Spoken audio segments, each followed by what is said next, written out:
Hello, and welcome back to Language, Culture, and Dr. Lou. And today I want to talk a little Shakespeare. Um, what I think is funny about all of the 10 everyday phrases that I want to talk about today, what's surprising about them to me is that they're still around after more than 400 years, right? William Shakespeare died in 1616. So most of his plays and poems, all that we know, most of his works were written from 1589 to 1613. So we're talking well over 400 years ago. And so the English language has changed a lot in the meantime. So people no longer say things like, "Wherefore art thou, my Romeo?" We don't say wherefore art or thou, for instance, but surprisingly, a lot of sayings in Shakespeare's plays still around today. And so I find that fascinating. And so let's get into it. First one comes from Othello in the very first scene of the very first act, when Iago is saying to Othello, and by the way, Iago is the big villain of the whole thing. He has this Svengali like influence over Othello and ends up leading him to do terrible, cruel things and all that. But so he's the bad guy. And in the picture there, he's the guy with the mustache. Anyway, so we use the expression to wear my heart on my sleeve as, to show our emotions outwardly displaying how we feel pretty much. So that's funny that after all these years, we're still using that expression in basically the same exact way that Iago did when he said, "But I will wear my heart upon my sleeve for dogs to peck at. I am not what I am." And although he used the word upon, and now mostly we use the word on, pretty much same exact expression, wear my heart on my sleeve. Although I'm pretty sure he was lying there pretending like to be more, you know, nice and truthful than he really is because he was the bad guy, but still, we still use the expression in about the same way. And I find that pretty fascinating. And now another expression that also comes from Othello and also from the same character, Iago, which is why his picture is still up here on the screen, is the green eyed monster, which, of course, the green eyed monster, as you probably know, is jealousy or envy, right? And Iago described it when he said, "Oh, be it ware, my lord of jealousy. It is the green-eyed monster which doth mock the meat it feeds on." And of course, we don't say words like doth anymore, but green-eyed monster, very much exactly same way. And so again, this is funny that well over 400 years later, the same little expression still applies. And the funny thing is, it's been supposed that Shakespeare was referring to cats when he was referencing a green-eyed monster. You know how some cats have green eyes like that, kind of similar to the little monster in the picture there. Um, and it was about how cats play with their prey before they kill it. How cats are very playful, batting a mouse around and stuff like that. So that to me is funny. As a cat lover, I'm kind of disappointed, but anyway. Um, so I think that's where the green eyes come from, but we're all using it pretty much the same way that Iago did, calling jealousy the green-eyed monster. And there you go. So now let's move on to a different play entirely and a different character who's not a villain, hopefully, to Jessica from The Merchant of Venice. And she was, not a villain in there, and she was gonna be, well, disguising herself as a boy. Um, and she was feeling all like super shy about her lover Lorenzo seeing her dressed as a boy.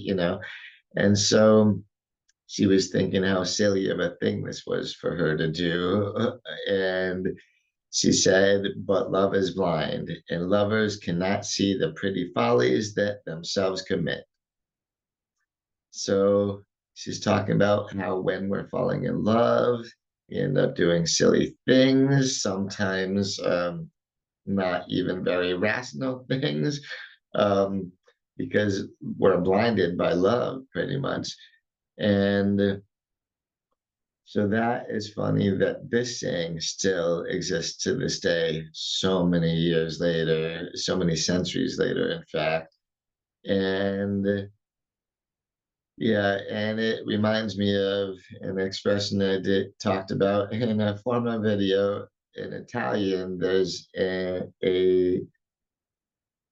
idiom saying to have one's eyes lined with ham, and we can apply that to people who are blinded by love, among other things. But it's about people not being able to see what's right in front of their face.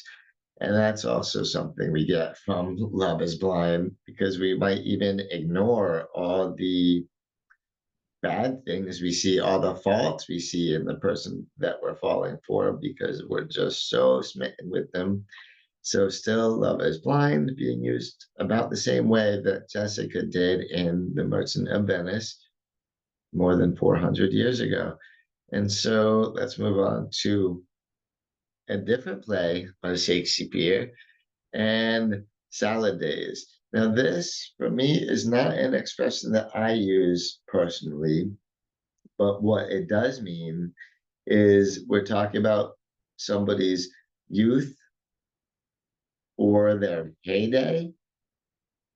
Those would be their salad days. And way back in Shakespeare's time, the way that people were using the expression salad days was to talk about youthful inexperience and indiscretion, um, youthful irresponsibility, and all of that. So it was about your youth and being green, therefore, salad metaphor. And today we end up keeping that meaning and sort of adding to it, an early period of flourishing. So more like a heyday. And when Cleopatra would use this expression, she said, my salad days when I was green in judgment. And again, so it was about being all naive and just green. And so that's why salad days. So that's how you can remember it's about being really young. It's about being green like a salad. And there you go. Again, still that expression still holds so many years later, which is pretty marvelous. It makes me think it would be easy to argue that um, Shakespeare is by far the most celebrated playwright in the history of the English language. If more than 4 centuries after he's dead, so many of his sayings are still being used, that's pretty amazing. Now, a different play entirely gives us the next one, which is There's the Rub. Now, this part of the play, it's scene one in Act Three. It's one of the most famous scenes of the play. It's Hamlet. It's Prince Hamlet's "To Be or Not to Be" soliloquy. And so, as you probably know, he was contemplating suicide, taking his own life, because he thought that death would be the only one thing that would save him from the perils of his life.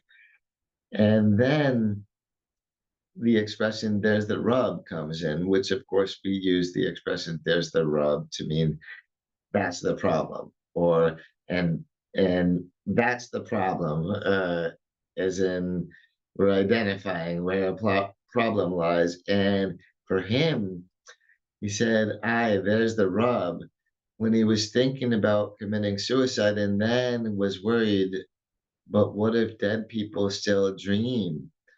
So what if in death I could still be haunted by my dreams of the perils of my life? So even that's what why he said, I that there's the rub, is even taking his own life might not save him from the perils of his life. And so that's a very depressing scene because I hate even the thought of suicide or anything. But oddly enough, that's where the expression "there's the rub" comes from, when him realizing uh, that maybe it's not the answer indeed. So I guess call that a plus side. And so another expression that comes from Hamlet uh, is from a different scene entirely, and it's still one that we use today when we talk about somebody being cruel to be kind, right? That too was were those two were Hamlet's words way back when. And this was in Act 3, Scene 4, when he's all confronting his mother, Queen Gertrude, who he really hated for many reasons. He was upset with her, and well, it's a tragedy. Everybody's backstabbing each other, so not good. And he was talking about, well, his line was, "I must be cruel only to be kind. Thus, bad begins and worse remains behind." Now, that's interesting to me because he's using that in the exact same way that we still do today. When he says, "Thus, bad begins," okay, he's admitting, so I'm doing something bad that might be bad for people, but that will keep things that will stop things that are even worse going on. So it plays into how we still use it, which is to be perceived as being very hurtful while we're actually being very helpful. And so that's being cruel to be kind. It's in order to really help somebody, you might have to come across as a real bad guy. And Hamlet apparently had figured that out so long ago. And so that's the last quote from Hamlet anymore. I don't want to stick on uh well such tragic notes anyway. And so what about Wild Goose Chase? This is a little more fun. I like the imagery there because those people don't seem like they have much of a chance of ever catching that goose. But it turns out this expression wasn't really from chasing an actual goose. Um, and of course, we use this expression to mean a fruitful endeavor, a fool's errand, being sent off to chase after a wild goose that may or may not exist. So that's kind of how Mercutio was using it in his line in Romeo and Juliet when he said, "Nay, if our wits run the wild goose chase, I am done. For thou hast more of the wild goose in one of thy wits than I am sure I have in my whole 5." And so a lot of that is not how a lot of us speak today, but the wild goose chase, there we go. We don't hyphenate it anymore, but still, same expression, wild goose chase. And where did that expression come from? Was it actually about a goose? Not really. It was in England, there was a cross country horse race in Shakespeare's time there was a lead rider, somebody riding on a horse ahead, and everybody else, the other riders in it, had to try to keep up as well as they could and track the same course that the lead rider had taken. So follow them as accurately as possible while going across the whole country. So that's why it got named the Wild Goose Chase. That was the name of the horse race because of how when geese fly in flocks, they have like this what looks like a triangle formation. Well, everybody is following the one leader very closely, as closely as possible. That's why the Wild Goose Chase horse race was named that. And that's where Shakespeare got it from. So it was actually about a horse race. And what's funny is we still using that expression so much later because, like I said, I love the imagery of it. It's really good imagery for a fool's errand, right? It looks like those people are about to look like fools as due to that wild geese right there, in my opinion, anyway. And so now let's move on to yet another saying from even another play, The Dogs of War. This comes from the play Julius Caesar. And so the character, Mark Antony, he said, cry havoc and let slip the dogs of war. What he meant is the same thing that we mean today by dogs of war. We're not actually talking about canines.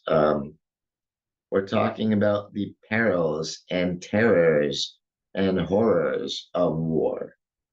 So that's we're talking about if a king or let's say a president or any a politician is a warmonger and they're likely to send people to die in war, we can say they're releasing the dogs of war. And so the dogs are not a reference to the soldiers, they're a reference to all the terrible terrible things that come with war.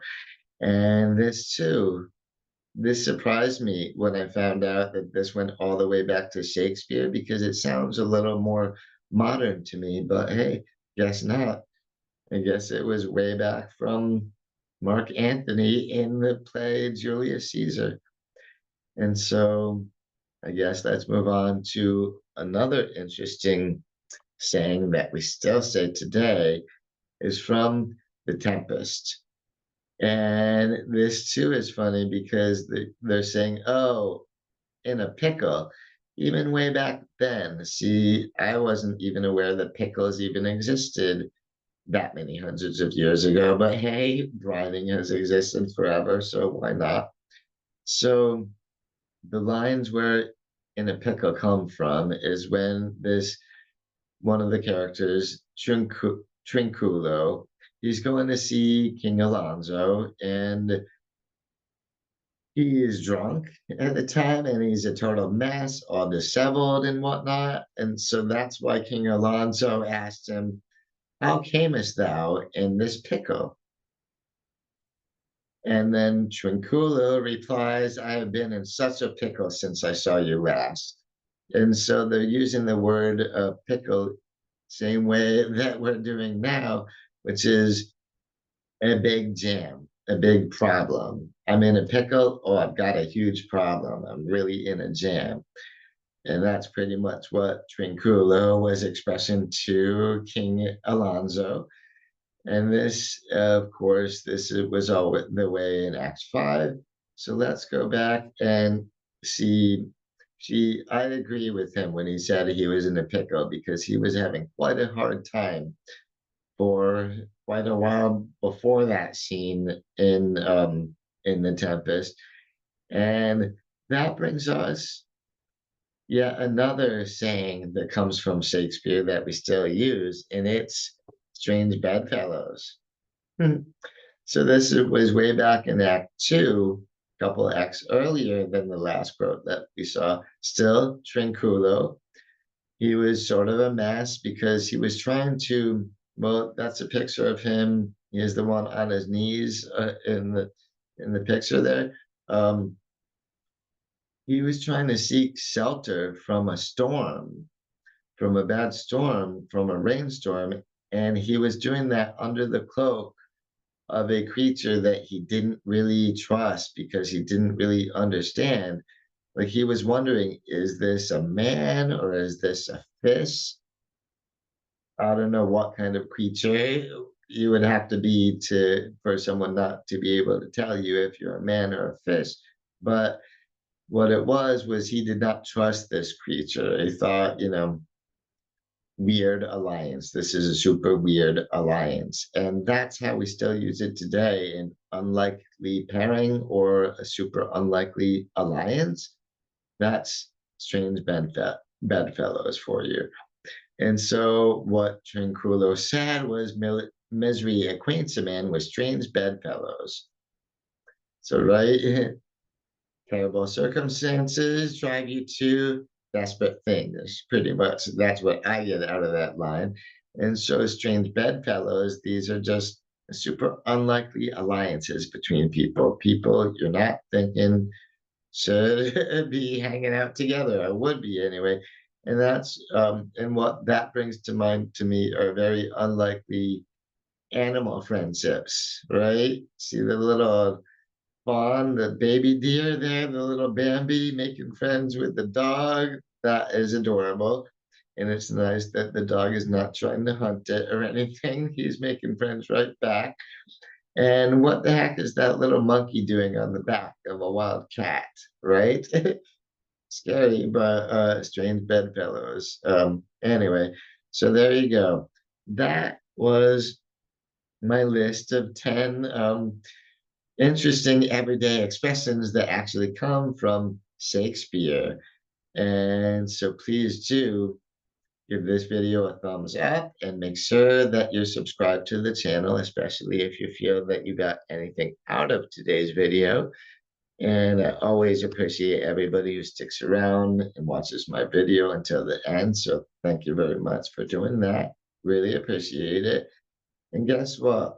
I'm looking forward to making a video about phrases and words that were not invented by William Shakespeare because I found a lot of things are being misattributed to him. And I really do like doing my little debunking videos like that. So let's stay tuned for that. And thanks again for watching the video. And I will see you around next time. Bye bye.